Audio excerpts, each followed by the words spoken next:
I'm wearing my sweater again because Harry gets his Weasley sweater in this chapter. And M for Muggle. All right, let's go. Ready? Let's see. It's time. We are going to read chapter 12, The Mirror of Erised. Christmas was coming. One morning in mid-December, Hogwarts woke to find itself covered in several feet of snow. The lake froze solid, and the Weasley twins were punished for bewitching several snowballs so that they followed Quirrell around, bouncing off the back of his turban. The few owls that managed to battle their way back through the stormy sky to deliver post had to be nursed back to health by Hagrid before they could fly off again. No one could wait for the holidays to start. While the Gryffindor common room and the Great Hall had roaring fires, the drafty corridors had become icy, and a bitter wind rattled the windows in the classrooms. Worst of all were Professor Snape's classes down in the dungeons, where their breath rose in a mist before them, and they kept as close as possible to their hot cauldrons. "I do feel so sorry," said Draco Malfoy in one potions class, "for all those people who have to stay at Hogwarts for Christmas, because they're not wanted at home." Let me show you the picture of Chapter 11.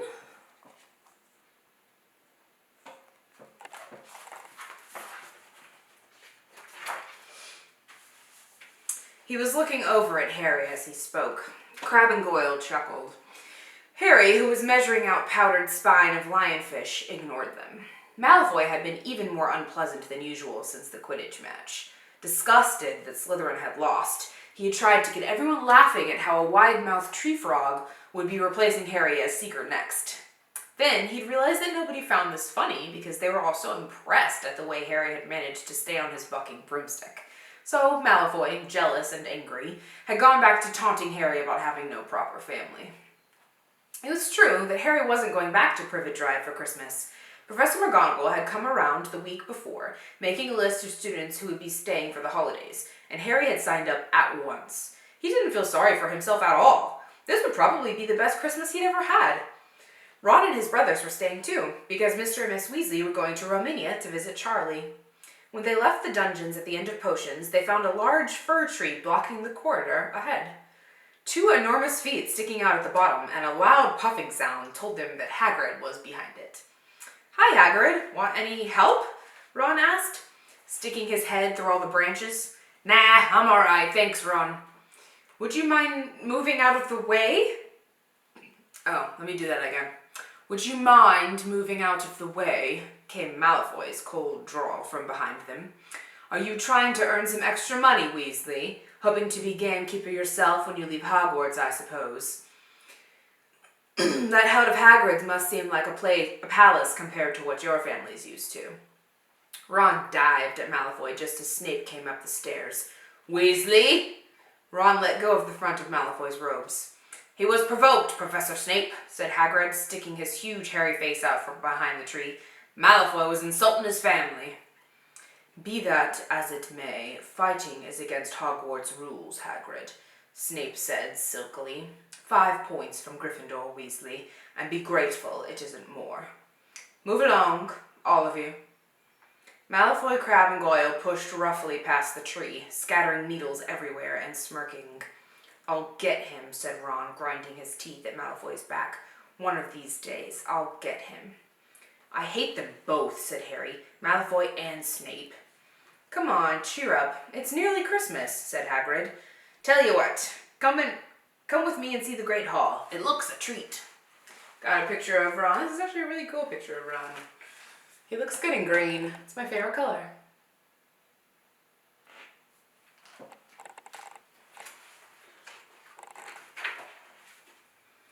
So Harry, Ron, and Hermione followed Hagrid and his tree off to the Great Hall, where Professor McGonagall and Professor Flitwick were busy with the Christmas decorations. "Ah, Hagrid, the last tree. Put it in the far corner, would you?" The hall looked spectacular. Festoons of holly and mistletoe hung all around the walls, and no fewer than 12 towering Christmas trees stood around the room, some sparkling with tiny icicles, some glittering with hundreds of candles. "How many days you got left until your holidays?" Hagrid asked. "Just one," said Hermione. "And that reminds me, Harry, Ron, we've got half an hour before lunch. We should be in the library." Oh, yeah, you're right, said Ron, tearing his eyes away from Professor Flitwick, who had golden bubbles blossoming out of his wand and was trailing them over the branches of the new tree. The library, said Hagrid, following them out of the hall. Just before the holidays? Bit keen, aren't you? Oh, we're not working, said Harry. Harry told him brightly. My bad. Ever since you mentioned Nicholas Flamel, we've been trying to find out who he is. You what? Hagrid looked shocked. Listen here, I've told you. Drop it. It's nothing to do with what that dog's guarding. Well, we just want to know who Nicholas Flamel is, that's all, said Hermione. Unless you'd like to tell us and save us the trouble, Harry added. We must have been through hundreds of books already and we can't find him anywhere. Just give us a hint. I know I've read his name somewhere. I'm saying nothing, said Hagrid flatly. Just have to find out for ourselves then, said Ron, and they left Hagrid looking disgruntled and hurried off to the library. They had indeed been searching books for Flamel's name ever since Hagrid had let it slip, because how else were they going to find out what Snape was trying to steal? The trouble was, it was very hard to know where to begin, not knowing what Flamel might have done to get himself into a book. He wasn't in Great Wizards of the 20th Century, or Notable Magical Names of Our Time. He was missing, too, from Important Modern Magical Discoveries and a study of recent developments in wizardry. And then, of course, there was the sheer size of the library. Tens of thousands of books, thousands of shelves, hundreds of narrow rows. Hermione took out a list of subjects and titles she had decided to search, while Ron strode off down a row of books and started pulling them off the shelves at random.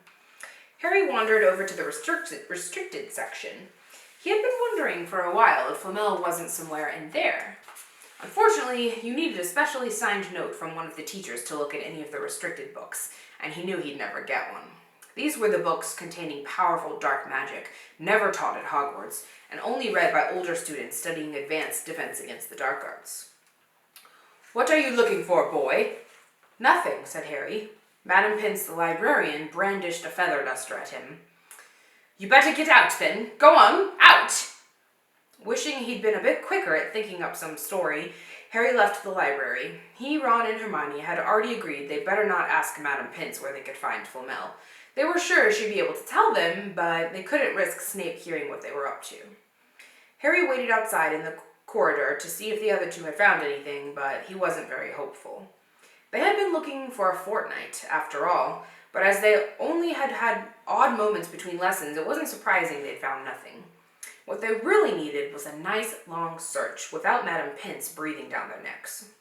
5 minutes later, Ron and Hermione joined him, shaking their heads. They went off to lunch. You will keep looking while I'm away, won't you? Said Hermione, and send me an owl if you find anything. And you could ask your parents if they know who Flamel is, said Ron. It'd be safe to ask them. Very safe, as they're both dentists, said Hermione. Once the holidays had started, Ron and Harry were having too good a time to think much about Flamel. They had the dormitory to themselves, and the common room was far emptier than usual, so they were able to get the good armchairs by the fire.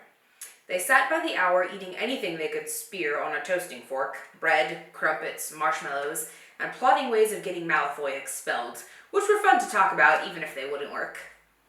Ron also started teaching Harry wizard's chess. This was exactly like Muggle chess, except that the figures were alive, which made it look a lot like directing troops in battle. Got a little doodle of some funny wizard's chess pieces. Looking unsure about their task.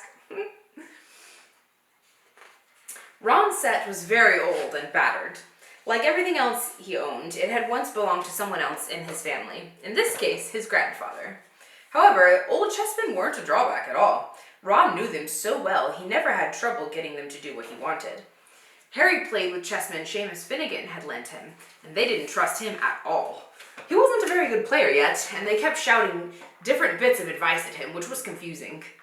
Don't send me there, can't you see his knight? Send him, we can afford to lose him. On Christmas Eve, Harry went to bed looking forward to the next day for the food and the fun, but not expecting any presents at all. When he woke early next morning, however, the first thing he saw was a small pile of packages at the foot of his bed. Happy Christmas, said Ron sleepily as Harry scrambled out of bed and pulled on his dressing gown. You too, said Harry. Will you look at this? I've got some presents. What did you expect, turnips? Said Ron, turning to his own pile, which was a lot bigger than Harry's. Harry picked up the top parcel. It was wrapped in thick brown paper, and scrawled across it was, "To Harry, from Hagrid." Inside was a roughly cut wooden flute. Hagrid had obviously whittled it himself. Harry blew it. It sounded a bit like an owl. A second very small parcel contained a note. "We received your message and enclose your Christmas present from Uncle Vernon, and Aunt Petunia." Sellotaped to the note was a 50-pence piece. "That's friendly," said Harry. Ron was fascinated by the 50-pence. "Weird," he said. "What a shape! This is money?" "You can keep it," said Harry, laughing at how pleased Ron was. "Hagrid and my aunt and uncle. So who sent these?" "I think I know who that one's from," said Ron, going a bit pink and pointing to a very lumpy parcel. "My mum. I told her you didn't expect any presents and—" "Oh no," he groaned. "She's made you a Weasley jumper." Harry had torn open the parcel to find a thick hand-knitted sweater in emerald green and a large box of homemade fudge. "Every year she makes us a jumper," said Ron, unwrapping his own. "Mine's always maroon." "That's really nice of her," said Harry, trying the fudge, which was very tasty. His next present also contained sweets, a large box of chocolate frogs from Hermione. This left only one parcel. Harry picked it up and felt it. It was very light.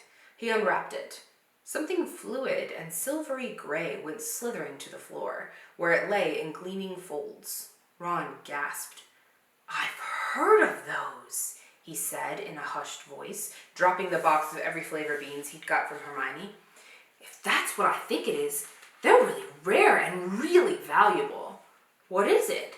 Harry picked the shining silvery cloth off the floor. It was strange to the touch, like water woven into material. "It's an invisibility cloak," said Ron, a look of awe on his face. "I'm sure it is. Try it on." Harry threw the cloak around his shoulders and Ron gave a yell. "It is! Look down!" Harry looked down at his feet, but they had gone. He dashed to the mirror. Sure enough, his reflection looked back at him, just his head suspended in midair, his body completely invisible. He pulled the cloak over his head and his reflection vanished completely. "There's a note," said Ron suddenly. "A note fell out of it." Harry pulled off the cloak and seized the letter. Written in narrow, loopy writing he had never seen before were the following words. "Your father left this in my possession before he died. It is time it was returned to you. Use it well. A very Merry Christmas to you." There was no signature. Harry stared at the note. Ron was admiring the cloak. "I'd give anything for one of these," he said. "Anything. What's the matter?" "Nothing," said Harry. He felt very strange. Who had sent the cloak? Had it really once belonged to his father? Before he could say or think anything else, the dormitory door was flung open and Fred and George Weasley bounded in.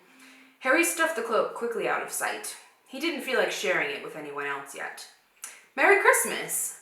"Hey, look! Harry's got a Weasley jumper, too!" Fred and George were wearing blue jumpers, one with a yellow large F on it, and the other with a large yellow G. "Harry's is better than ours, though," said Fred, holding up Harry's jumper. "She obviously makes more of an effort if you're not family." "Why aren't you wearing yours, Ron?" George demanded. "Come on, get it on. They're lovely and warm." "I hate maroon," Ron moaned half-heartedly as he pulled it over his head. "You haven't got a letter on yours," George observed. "I suppose she thinks you don't forget your name, but we're not stupid. We know we're called Gred and Forge." "What's all this noise?" Percy Weasley stuck his head through the door, looking disapproving. He had clearly come halfway through unwrapping his presents as he too carried a lumpy jumper over his arm, which Fred seized. Let's see. There's one more little chess piece drawing. Actually, there's several more. The next page has some as well. Lots of happy little chess pieces.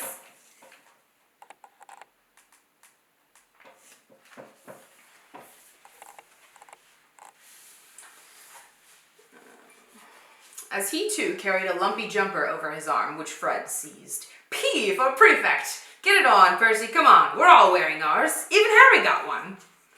I don't want, said Percy thickly as the twins forced the jumper over his head, knocking his glasses askew.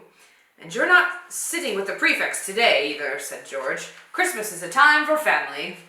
They frog-marched Percy from the room, his arms pinned to his sides by his jumper. Harry had never in all his life had such a Christmas dinner.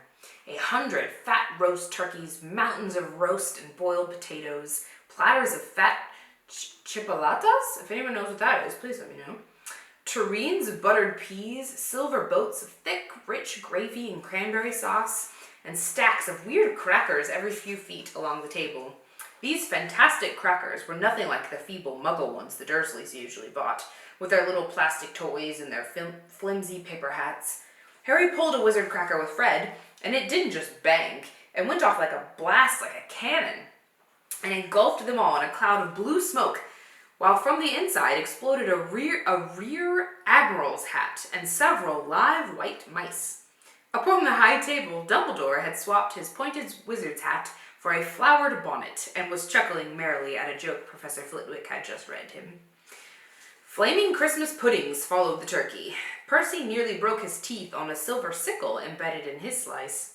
Harry watched Hagrid getting redder and redder in the face as he called for more wine, finally kissing Professor McGonagall on the cheek, who, to Harry's amazement, giggled and blushed, her top hat lopsided. When Harry finally left the table, he was laden down with a stack of things out of the crackers, including a pack of non-explodable luminous balloons, a grow-your-own-warts kit, and his own new wizard's chess set. The white mice had disappeared, and Harry had a nasty feeling they were going to end up as Miss Norris's Christmas dinner. Harry and the Weasleys spent a happy afternoon having a furious snowball fight on the grounds. Then, cold, wet, and gasping for breath, they returned to the fire in the Gryffindor common room, where Harry broke in his new chess set by losing spectacularly to Ron. He suspected he wouldn't have lost so badly if Percy hadn't tried to help him so much. After a tea of turkey sandwiches, crumpets, trifle, and Christmas cake, everyone felt too full and sleepy to do much before bed except sit and watch Percy chase Fred and George all over Gryffindor Tower because they'd stolen his prefect badge. It had been Harry's best Christmas day ever. Yet something had been nagging at the back of his mind all day. Not until he climbed into bed was he free to think about it. The invisibility cloak, and whoever had sent it. Ron, full of turkey and cake and with nothing mysterious to bother him, fell asleep almost as soon as he'd drawn the curtains of his four-poster. Harry leaned over the side of his own bed and pulled the cloak out from under it. His father's. This had been his father's. He let the material flow over his hands, smoother than silk, light as air. Use it well, the note had said. He had to try it. Now. He slipped out of bed and wrapped the cloak around himself. Looking down at his legs, he saw only moonlight and shadows. It was a very funny feeling. Use it well. Suddenly, Harry felt wide awake. The whole of Hogwarts was open to him in this cloak. Excitement flooded through him as he stood there in the dark and silence. He could go anywhere in this. Anywhere. And Filch would never know. Ron grunted in his sleep. Should Harry wake him? Something held him back. His father's cloak. He felt that this time, the first time, he wanted to use it alone. He crept out of the dormitory, down the stairs, across the common room, and climbed through the portrait hole. "Who's there?" squawked the fat lady. Harry said nothing. He walked quickly down the corridor. Where should he go? He stopped, his heart racing, and thought. Then it came to him. The restricted section in the library. He'd be able to read as long as he liked, and as long as it took to find out who Flamel was. He set off, drawing the invisibility cloak tight around him as he walked. The library was pitch black and very eerie.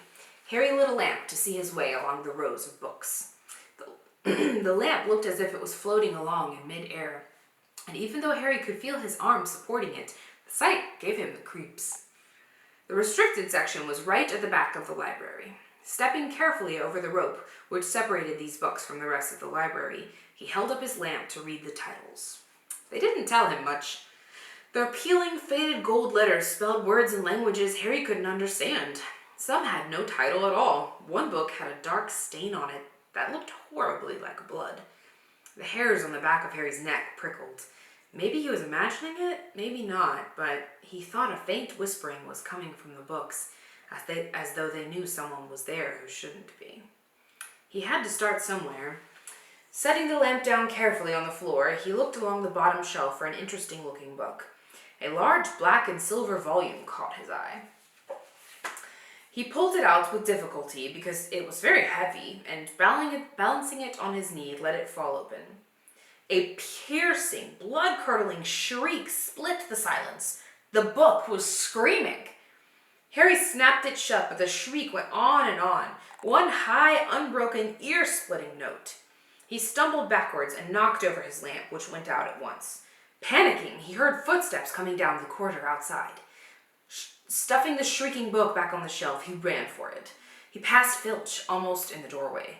Filch's pale, wide eyes looked straight through him, and Harry slipped under Filch's outstretched arm and streaked off up to the corridor, the book's shriek still ringing in his ears. He came to a sudden halt in front of a tall suit of armor. He had been so busy getting away from the library, he hadn't paid attention to where he was going. Perhaps because it was dark, he didn't recognize where he was at all. There was a suit of armor near the kitchens, he knew, but he must be 5 floors above there. You asked me to come directly to you, Professor, if anyone was wandering around at night, and somebody's been in the library, restricted section. Harry felt the blood drain out of his face. Wherever he was, Filch must know a shortcut because his soft, greasy voice was getting nearer, and to his horror, it was Snape who replied. The restricted section. Well, they can't be far. We'll catch them. Harry stood rooted to the spot as Filch and Snape came around the corner ahead. They couldn't see him, of course, but it was a narrow corridor, and if they came much nearer, they'd knock right into him. The cloak didn't stop him from being solid. He backed away as quietly as he could. The door stood ajar to his left. It was his only hope. He squeezed through it, holding his breath, trying not to move it, and to his relief, he managed to get inside the room without their noticing anything. They walked straight past, and Harry leaned against the wall, breathing deeply, listening to their footsteps dying away. That had been close. Very close. It was a few seconds before he noticed anything about the room he had hidden in. It looked like a disused classroom. The dark shapes of desks and chairs were piled against the walls, and there was an upturned waste paper basket. But propped against the wall, facing him, was something that didn't look as if it belonged there. Something that looked as if someone had just put it there to keep it out of the way. It was a magnificent mirror, as high as the ceiling, with an ornate gold frame, standing on 2 clawed feet. There was an inscription carved around the top. Erised stra erhu oit ub karfu ont on wahosi. His panic fading now that there was no sound of Filch and Snape, Harry moved nearer to the mirror, wanting to look at himself but see no reflection again. He stepped in front of it. He had to clap his hands to his mouth to stop himself screaming. He whirled around. His heart was pounding far more furiously than when the book had screamed, for he had not seen only himself in the mirror, but a whole crowd of people standing right behind him. But the room was empty. Breathing very fast, he turned slowly back to the mirror. There he was, reflected in it, white and scared-looking, and there, reflected behind him, were at least 10 others. Harry looked over his shoulder, but still, no one was there. Or were they all invisible too? Was he in fact in a room full of invisible people, and this mirror's trick was that it reflected them, invisible or not? He looked at the mirror again. A woman, standing right behind his reflection, was smiling at him and waving. He reached out a hand and felt the air behind him. If she was really there, he'd touch her. The reflections were so close together, but he felt only air. She and the others existed only in the mirror. She was a very pretty woman. She had dark red hair, and her eyes are just like mine, Harry thought, edging a little closer to the glass. Bright green, exactly the same shape. But then he noticed that she was crying, smiling, but crying at the same time. The tall, thin, black-haired man standing next to her put his arm around her. He wore glasses, and his hair was very untidy. It stuck up at the back, just like Harry's did. Harry was so close to the mirror now that his nose was nearly touching that of his reflection. "Mum?" he whispered. "Dad?" They just looked at him, smiling. And slowly, Harry looked into the faces of the other people in the mirror and saw other pairs of green eyes like his, other noses like his, even a little old man who looked as though he had Harry's knobbly knees. Harry was looking back at his family for the first time in his life. This is such a sad picture.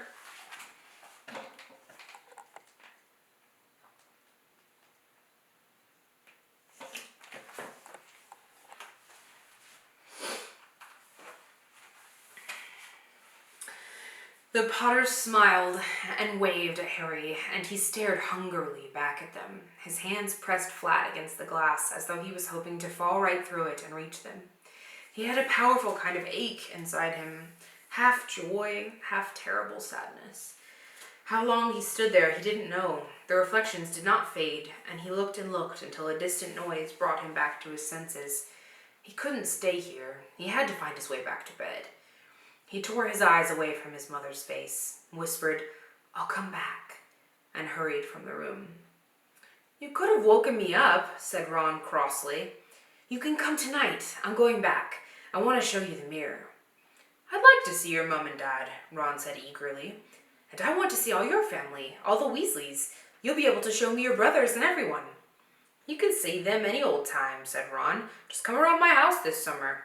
Anyway, maybe it only shows dead people. Shame about not finding Flamel, though. Have some bacon or something. Why aren't you eating anything?" Harry couldn't eat. He had seen his parents, and would be seeing them again tonight. He had almost forgotten about Flamel.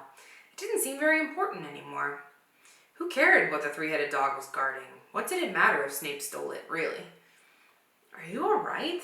said Ron. "You look odd." What Harry feared most was that he might not be able to find the mirror room again. With Ron covered in the cloak too, they had to walk much more slowly the next night. They tried retracing Harry's route from the library, wandering around the dark passageways for nearly an hour. "I'm freezing," said Ron. "Let's forget it and go back." "No," Harry hissed. "I know it's here somewhere." They passed the ghost of a tall witch, gliding in the opposite direction, but saw no one else. Just as Ron started moaning that his feet were dead with cold, Harry spotted the suit of armor. "It's here! Just here, yes!" They'd pushed the door open. Harry dropped the cloak from round his shoulders and ran to the mirror. There they were. His mother and father beamed at the sight of him. "See?" Harry whispered. "I can't see anything." Look at them all. There are loads, look." "I can only see you." "Look at it properly. Go on, stand where I am." Harry stepped aside, but with Ron in front of the mirror, he couldn't see his family anymore. Just Ron in his paisley pajamas. Ron, though, was staring transfixed at his image. "Look at me," he said. "Can you see all your family standing around you?" "No, I'm alone. But I'm different. I look older. And I'm head boy." "What?" "I am. I'm wearing the badge like Bill used to. And I'm holding the house cup and the Quidditch cup. I'm Quidditch captain, too." Ron tore his eyes away from this splendid sight to look excitedly at Harry. "Do you think this mirror shows the future?" "How can it? All my family are dead. Let me have another look." "You had it to yourself all last night. Give me a bit more time." "You're only holding the Quidditch cup. What's interesting about that? I want to see my parents." Still hadn't melted. "Don't push me." A sudden noise Harry, outside in said the Ron. corridor put an end to their discussion. They hadn't realized how loudly they had been talking. "Quick!" Ron threw the cloak back over them as the luminous eyes of Miss Norris came round the door. Ron and Harry stood quite still, both thinking the same thing. Did the cloak work on cats? After what seemed an age, she turned and left. "This isn't safe. She might have gone for Filch. I bet she heard us. Come on." And Ron pulled Harry out of the room. The snow still hadn't melted the next morning. "Want to play chess, Harry?" said Ron. "No." "Why don't we go down and visit Hagrid?" "No, you go."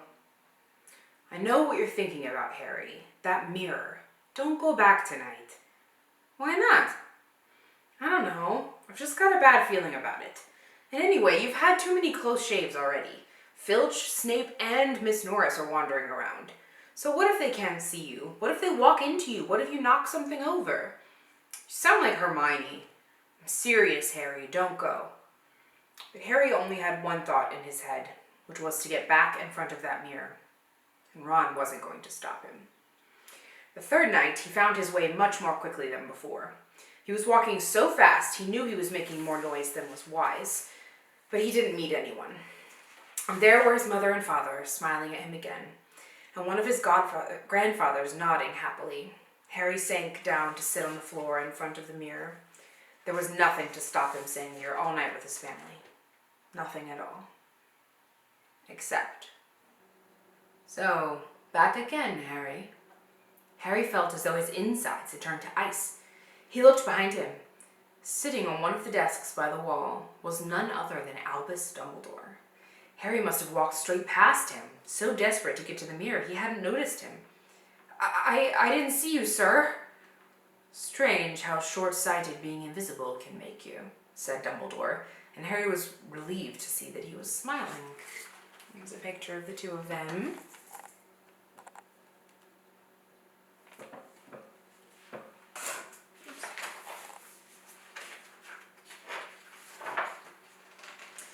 So, said Dumbledore, slipping off the desk to sit on the floor with Harry, you, like hundreds before you, have discovered the delights of the Mirror of Erised. I didn't know it was called that, sir, but I expect you've realized by now what it does. It shows me my family. And it showed your friend Ron himself as head boy. How did you know? I don't need a cloak to become invisible, said Dumbledore gently. Now can you think what the Mirror of Erised shows us all? Harry shook his head. Let me explain. The happiest man on earth would be able to use the Mirror of Erised like a normal mirror. That is, he would look into it and see himself exactly as he is. Does that help? Harry thought, and then he said slowly, it shows us what we want. Whatever we want. Yes and no, said Dumbledore quietly. It shows us nothing more or less than the deepest, most desperate desire of our hearts. You, who have never known your family, see them standing around you. Ronald Weasley, who has always been overshadowed by his brothers, sees himself standing alone, the best of all of them. However, this mirror will give us neither knowledge or truth. Men have wasted away before it, entranced by what they have seen, or been driven mad, not knowing if what it shows is real or even possible. The mirror will be moved to a new home tomorrow, Harry, and I ask you not to go looking for it again. If you ever do run across it, you will now be prepared. It does not do to dwell on dreams and forget to live. Remember that. Now why don't you put that admirable cloak back on and get off to bed? Harry stood up. Sir, Professor Dumbledore, can I ask you something? Obviously, you've just done so, Dumbledore smiled. You may ask me one more thing, however. What do you see when you look in the mirror? I see myself holding a pair of thick woolen socks. Harry stared. One can never have enough socks, said Dumbledore. Another Christmas has come and gone, and I didn't get a single pair. People will insist on giving me books.